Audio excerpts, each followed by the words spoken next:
Centre. मैं और मेरे पापा हम दोनों विपश्यना के 10 दिन के कोर्स के लिए यहाँ पे आए हुए हैं। तो एंट्री करने के बाद ये आप अपनी गाड़ी से आ सकते हैं। हमने अपनी गाड़ी यहीं पे पार्क करी हुई है और प्रॉपर शेड वगैरह है। अगर आप थोड़ा पहले आ जाएंगे तो आपको गाड़ी शेड में खड़ी करने का चांस मिल जाएगा। ऑब्वियसली गाड़ी में बहुत ज़्यादा मतलब हीट बन जाएगी, गैसेस बन जाएंगी, तो हमने हल्के हल्के से शीशे खोल के गाड़ी खड़ी करके छोड़ दिया है वहाँ पे। ये इनका सामने जिसका गेट खुला हुआ है, ये इनका ऑफिस है। यहाँ आप जाएंगे, यहाँ आपका मोबाइल फ़ोन, आपका सारा सामान जो भी अंदर ले जाना अलाउड नहीं है वो सब जमा हो जाएगा। और ये राइट हैंड साइड जब आप जाते हैं यहाँ से, तो ये एंट्री है विपश्यना सेंटर की। और ये इनका कैंटीन एरिया है जहाँ पे खाना बनता है। एंड यहाँ पे आप अपना जो भी लंच वगैरह है, ब्रेकफास्ट और जो भी सामान मतलब शाम का स्नैक्स मिलते हैं वो यहाँ पे आप खा सकते हैं। तो प्रोसेस ये रहता है कि आपको एक नंबर मिलेगा, आप अपने नंबर पे ही बैठेंगे, डेली उसी चेयर पे उसी टेबल पे बैठ के खाना खाएंगे।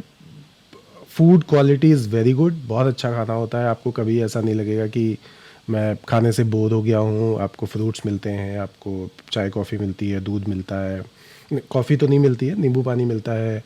और कई सेंटर्स में है ऑन डिमांड कॉफ़ी भी दे देते हैं। दैट इज़ डिपेंड्स कि आप कौन से सेंटर में जाते हैं। हम अभी रोहतक वाले सेंटर में आए हुए हैं, जो कि विपश्यना का एक नया सेंटर है और काफ़ी नीट एंड क्लीन, छोटा सेंटर है बट बहुत ही नीट एंड क्लीन है।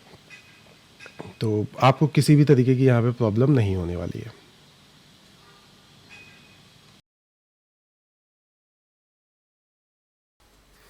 इसके बाद ये अंदर चलते हैं तो यहाँ पे ये सारे रूम्स हैं। रूम का एक नंबर है, आपको एक रूम अलॉट किया जाएगा। डिपेंड करता है अगेन, अगर आप जल्दी पहुँच जाएंगे तो आपको सिंगल रूम मिल जाएगा, अदरवाइज़ आपको शेयरिंग रूम भी मिलता है। तो ये सारे जो भी आपको ग्रीन दिख रहे हैं ये सारे जो है सिंगल रूम्स हैं। और बैक साइड जिधर से हम अभी आए हैं वो सारे double rooms, double sharing rooms हैं। तो ये इसके बाहर ही ये नंबर M25 M26 ऐसे करके रूम नंबर आपको पहले ही अलॉट कर दिए जाएंगे जब आपको जब आप जहाँ पे सामान वगैरह अपना सारा सबमिट करते हैं वहाँ पे। देन ये मुझे रूम अलॉट हुआ है तो मैं आपको दिखा देता हूँ। बेस्ट पॉइंट इज़ यहाँ पे आपको एक कूलर भी मिलता है, जो कि कई लोगों ने मुझे बताया कि इसी सेंटर में है, बाकी जगह पे कूलर नहीं है, फ़ैन ही आपको मिलता है। एसी तो खैर आप भूल ही जाओ। हालांकि इतनी गर्मी नहीं लगती है, ओपन एरिया है। दिल्ली गुड़गांव जैसी जगह पे नहीं है जहाँ पे बहुत गर्मी होती हो। ओपन एरिया है, ग्रीनरी है, तो अच्छे से मैनेज हो जाता है। साफ़ सुथरा वॉशरूम है।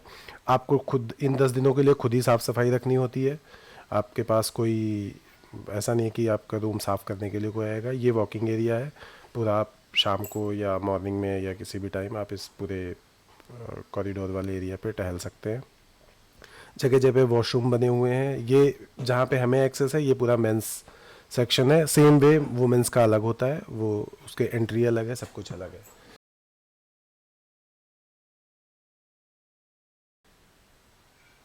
ये सारे डबल शेयरिंग वाले रूम्स हैं।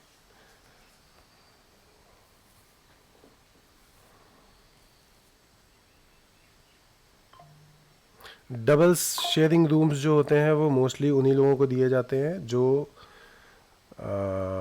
एक बार पहले आ चुके होते हैं। दोबारा आएंगे तभी आपको डबल शेयरिंग दिया जाता है। अदरवाइज़ लोगों के अंदर इतना पेशेंस नहीं होता है, वो आपस में बातें बातें करने लग जाते हैं, which is not allowed in Vipassana. आपको 10 दिन मौन रहना होता है, 9 डेज इनफैक्ट मौन रहना होता है, क्योंकि आप दूसरे दिन से मौन रहते हैं और 9वें दिन तक आप जो है कर सकते हैं।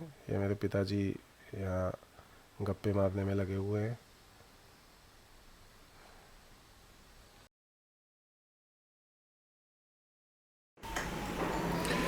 तो यहाँ से लंच लेने के बाद आप अपना लंच एंजॉय करते हैं और उसके बाद का प्रोसेस ये होता है कि आपका फ़ोन उन जमा हो जाएगा। आपकी सारे जो भी चीज़ें अलाउड नहीं हैं, खाने पीने की चीज़ें आप अंदर नहीं ले जा सकते, लोग ड्राई फ्रूट्स वगैरह ले जाते हैं, वो सब जमा हो जाता है। सिर्फ आपकी कोई मेडिसिन है जो डॉक्टर की प्रिस्क्रिप्शन है, वो सब चीज़ें अलाउड होती हैं। तो इसके बाद अब हमें हमारे 9 दिन पूरे हो गए विपश्यना के बाद में। उसके बाद मैंने कुछ लोगों से इंटरेक्ट करा, जानने की कोशिश करी कि लोगों का अनुभव कैसा रहा। तो वो सब चीज़ें भी आपको मैं दिखाना चाहूँगा, सो दैट आप डिफरेंट डिफरेंट एक्सपीरियंस जान सके कि लोगों के साथ कैसा होता है।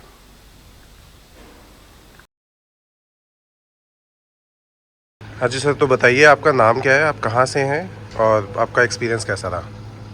हेलो आशीष, मेरा नाम राकेश नैन है। मैं हिसार हरियाणा से हूँ and this is my first time मैं विपासना करने आया यहाँ पे। काफ़ी लोगों से सुना था, तो काफ़ी इच्छा थी मेरी काफ़ी दिनों से कि ये मेडिटेशन की टेक्निक में सीखूँ। ओके। तो 10 दिन का ये शिविर था, तो यहाँ अटेंड करके काफ़ी ज़्यादा अच्छा लग रहा है, वेरी पीसफुल। एंड ये बेसिकली आपका दिमाग ऑल्टर कर देता है, मतलब जो मेरा एक्सपीरियंस रहा है, ये बेसिकली आपको ये सिखा रहा है कि कैसे अपने माइंड को आप अपने वश में कर सकते हैं। और हम सारे के सारे normal day to day life में इसी चीज़ से जूझते रहते हैं कि दिमाग हमारे काबू में नहीं है, हम दिमाग के काबू में हो चुके हैं। बिल्कुल। मतलब we are basically slave to our mind. Right. तो इस चीज़ को कैसे ऑल्टर करें ये सिखाया गया है। तो मतलब बहुत ही बेसिक, एक बहुत ही शुद्ध टेक्निक है एंड इसमें कोई वो नहीं है, एकदम लॉजिकल ट्रिक है। There is nothing religious in this and मतलब आई वुड रिकमेंड कि एटलीस्ट एक बार के लिए इन लाइफ टाइम आप इस चीज़ को एक्सपीरियंस कीजिए। एंड जो भी मतलब अगर आपको उसके बाद में 10 डेज़ के बाद में अगर आपको if you want to continue this practice तो आप कर सकते हैं, और अगर नहीं भी करना तो 10 दिन में एक एक्सपीरियंस समझ के जो छोड़ सकते हैं। लेकिन 10 डेज़ का ये एक्सपीरियंस जो है आपके मन को वश में करने का, मतलब आई वुड रिकमेंड कि ये बहुत ज़रूरी है सबकी लाइफ में। बाकी और फैसिलिटीज़ कैसी लगी, रहना खाना पीना सब? सारी फैसिलिटीज़ अच्छी हैं, बेसिक हैं।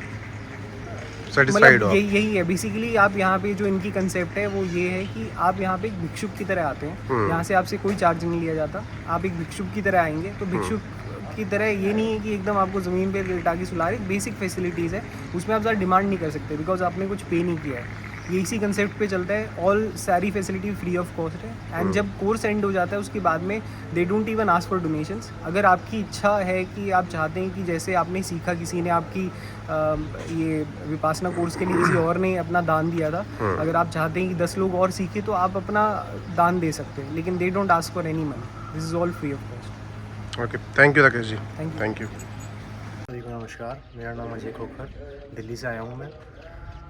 बेसिकली मेरा आने का मकसद था दिमाग की शांति के लिए।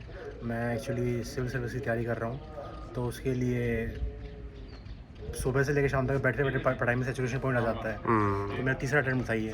अच्छा। तो इसलिए मैं बेसिकली काफ़ी टाइम से घर वाले मुझे कह रहे थे कि भाई आपको मेडिटेशन का सहारा लेना चाहिए। तो इसलिए मुझे फिर किसी ने एडवाइस किया, यहाँ का मुझे किसी ने बताया, तो मैंने नेट पर थोड़ा सर्च किया।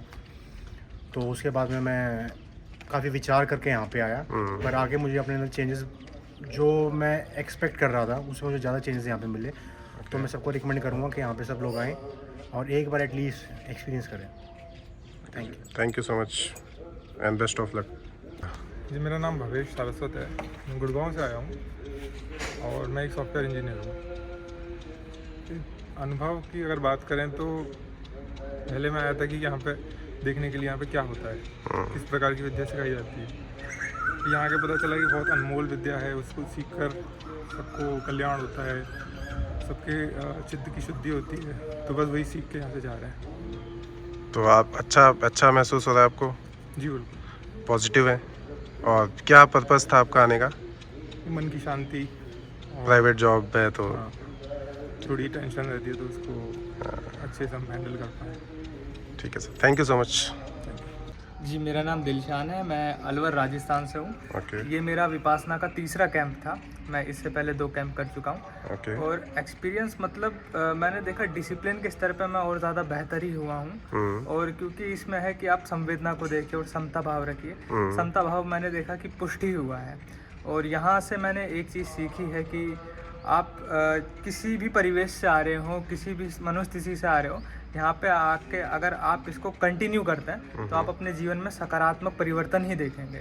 तो अगर आप आए हैं, आपका पहला कैंप है, तो मैं आपको यही सजेशन दूंगा कि आप इसके बाद जाके इसको कंटिन्यू ज़रूर रखिएगा। क्योंकि अगर आप इसको कंटिन्यू नहीं रखेंगे तो कहीं ना कहीं आपकी मनोस्थिति पहले जैसी हो जाएगी और आप वही राग द्वेष उत्पन्न करेंगे और उसके बाद फिर वही चीज़ें कंटिन्यू होंगी। तो मेरे पहले शिविर के बाद मैंने छोड़ दिया था, बट उसके बाद जब मैं दूसरे शिविर में आया तो मैंने कंटिन्यू किया। ये मेरा तीसरा शिविर है, तो अब यही कोशिश है कि आगे ये कंटिन्यू रहे। तो आपने ओवरऑल तीसरे तक काफ़ी चेंजेस नोटिस करे? या I have notice very much changes. और आपका आने का पर्पस क्या था? मेरा आने का पर्पस ये था कि मैं हमेशा से मतलब एक स्पिरिचुअल एक अपलिफ्टमेंट ढूंढता था मैं। इवन जैसे गीता पढ़ी, तो जैसे गीता में है राग द्वेष मत करो, स्थित प्रज्ञ रहो, तो वो पढ़ने में तो अच्छा लग रहा है, लेकिन वो समझ में नहीं आ रहा है कि यार है क्या। क्योंकि क्रोध आया तो एकदम से प्रकट हुआ, वासना आई तो चली ही जा रही है। अब उस टाइम पे तो हो गया, फिर बाद में ग्लानि होगी कि ये क्यों हो रहा है, क्यों हो रहा है, क्यों हो रहा है। इवन जब जो पहला शिविर था तो उसमें जो लोग होते हैं वो आपको कॉल करके पूछते हैं कि आप कर लोगे, क्यों करना है आपको। तो उन्होंने जब मुझसे पूछा आपको क्यों करना है, कोई मानसिक समस्या है, तो मैंने उनसे यही बोला कि नहीं, मुझे एक्चुअली इसको प्रैक्टिकल वे में जानना है, जितना ये समझाते हैं कैसा क्या है। तो उसके बाद ही मैंने अनुभव किया कि हाँ, मतलब चीज़ें अगर आपने स्पिरिचुअल टेक्स्ट पढ़ा है तो आप उसको और अच्छे वे में समझ पाओगे और अच्छे वे में जान पाओगे कि इसका वास्तविक अर्थ क्या है। तो उस संदर्भ में मैं इस चीज़ को देखता हूँ। गुड। आपका सेंटर कैसा लगा? इनकी फैसिलिटीज, चीज़ें कैसी ये हैं? मुझे सबसे क्योंकि मैंने जयपुर किया और हस्तिनापुर किया है, अच्छा। तो दो बहुत अच्छी लोकेशंस थी। लेकिन यहाँ पर देखूँ तो मैं इन्होंने हमें कूलर प्रोवाइड करवाया इतनी गर्मी में। इसके अलावा धमहॉल में एसी था और खाना बहुत अच्छा था यहाँ का। मतलब ये डिशेस के अलावा जैसे मीठा दे देते, कभी रसगुल्ला। तो ये दे बाकी दिया। जगह आपने नहीं एक्सपीरियंस करा? बाकी जगह भी था, बट यहाँ का बेटर है। फैसिलिटी वाइज इतना मतलब मुझे वो नहीं लगा। क्योंकि जैसे मैंने जहाँ पहले किया था, पहले भी मैंने गर्मियों में किया था, तो वहाँ पे जैसे कूलर नहीं था, धमहॉल में एसी नहीं था, तो प्रॉब्लम ज़्यादा आती थी साधकों को। कंसंट्रेट नहीं कर पाता है तो बाद में। अब वो दिक्कत होती थी जो नए नए करने आते हैं, जो क्योंकि उस साधना में जो पुष्ट हो जाते हैं, उनके लिए फिर वो मैटर नहीं करता कितनी गर्मी लग रही है, कितनी सर्दी लग रही है। अब जैसे हम नए नए आए हैं, हमने वो एक्सपीरियंस नहीं किया, हमारा लाइफ स्टाइल भी वैसा नहीं है, और अधपकी नींद में उठते हैं और गर्मी गर्मी का अनुभव हो रहा है, तो वो चीज़ जमती नहीं है। बट मैं यहाँ पे देखता हूँ इवन जो यहाँ के जो सेवक लोग थे, उन लोगों का मैं बहुत ज़्यादा मतलब उनके प्रति करुणा उत्पन्न होती है। उन्होंने इतनी गर्मी में वो मैं उन्हें देखता था, वो आ रहे हैं, लोगों को इत्तला कर रहे हैं कि आइए टाइम हो गया है साधना का। और ये अच्छा सेंटर है कम लोगों के हिसाब से, और दिल्ली के पास में है तो और भी अच्छा है। क्योंकि दिल्ली के लोगों का रहता है कि यार सोना में जगह नहीं मिली, कहाँ जाए। अब ये रोहतक पास के पास में है तो यहाँ आ जाए। ठीक है sir, thank you so much. Thank you. तो सबका एक्सपीरियंस जानने के बाद अब नंबर आता है हमारे पिताश्री का। इनका थोड़ा अलग एक्सपीरियंस रहा है क्योंकि बहुत ज़्यादा स्पिरिचुअल है, तो आइए इनका भी जानते हैं ओपिनियन। ठीक ही था, मतलब बहुत अच्छा नहीं था? हाँ, आगे इसका जो है अभ्यास करने के बाद पता चलेगा। अच्छा। अभी तो सीखा है। अब शिविरों का तो अभ्यास हमें तो शुरू से ही रहा है, क्योंकि मैं संघ का स्वयंसेवक रहा। संघ के सब शिविरों में इस प्रकार के आयोजन तो होते रहते थे, उसमें कोई हमें तकलीफ नहीं हुई, और बल्कि खैर व्यवस्था ठीक थी यहाँ की। खाने पीने का सब बढ़िया अरेंजमेंट था। सबसे बड़ी चीज़ दिनचर्या में सुधार अच्छा आया। और जो शिविर में विपश्यना के बारे में बताया गया या कराया गया, उसके भी आगे जो है समाज को उसका लाभ तो मिलेगा ही। हर व्यक्ति के लिए उसका अपना एक जीवन में मन की शांति के लिए इस तरह की साधनाएं तो ये बहुत पुरातन से ऋषि मुनियों की रही हैं, और उसका अभ्यास अगर जीवन में डाला जाए तो जो है अच्छी चीज़ है। कुल मिलाकर के शिविर का जो यहाँ पे अनुभव मिला वो ठीक ही मिला।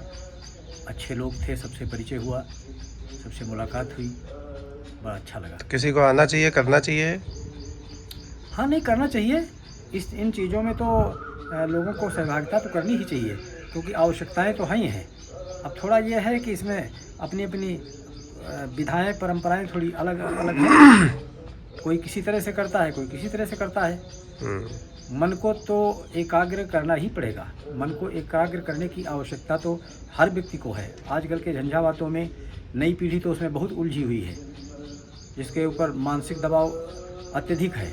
उस दबाव को कम करने के लिए कुछ न कुछ इस प्रकार के तो आयोजन करने ही पड़ेंगे। आधार वो चाहे जो हो, चाहे अपना प्राणायाम का आधार हो, श्वास का आधार हो, या अपने जो इष्ट हैं उनका आधार लिया जाए। ये तो सब सनातन धर्म की परंपराएं हैं और ऋषि मुनियों की परंपराएं हैं। इसी तरह से हर व्यक्ति का कल्याण हो सकता है, मन की शांति मिल सकती है। ठीक है जी, थैंक यू। तो आज हमारे जाने का समय आ गया है, लास्ट डे है, आज 10th डे है।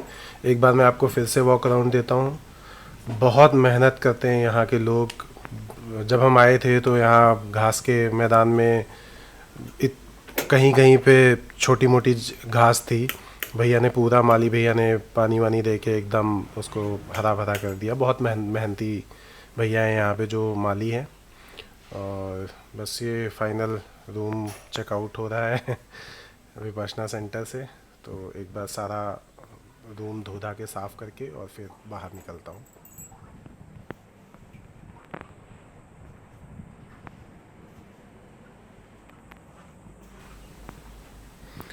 तो ओवरऑल अगर मैं अपना एक्सपीरियंस बताऊँ तो मेरा एक्सपीरियंस बहुत अच्छा रहा है।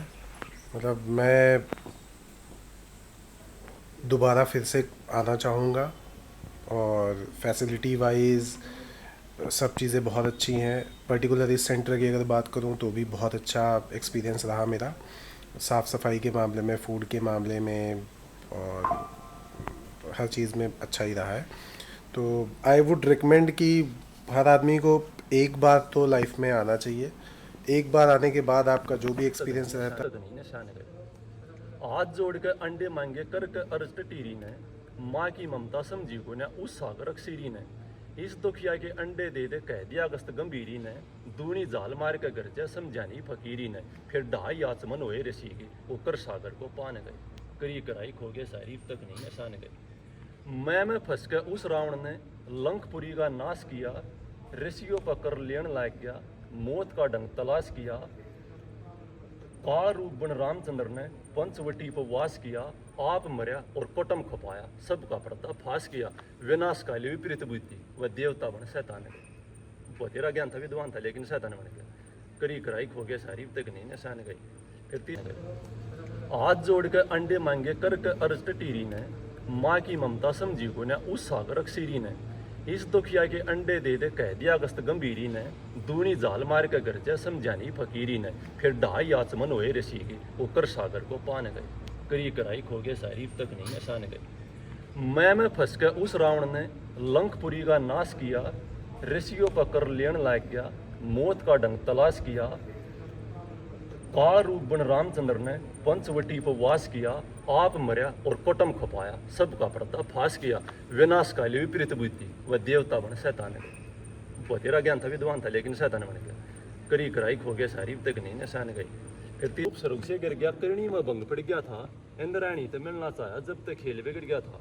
सप्त ऋषि लिए जोड़ पालकी में सारा नक्शा जड़ गया था, कई साल रहा सरप जून में बियावान में छिड़ गया था। और कै लक्ष्मी चंद सबके कर्मों का उसी स्वर्ग के घर खाता है, कर्मों के अनुसार जन्म ले भोग भोगने आता है, जैसा कर्म कर दे जाए वैसा ही फल पाता है।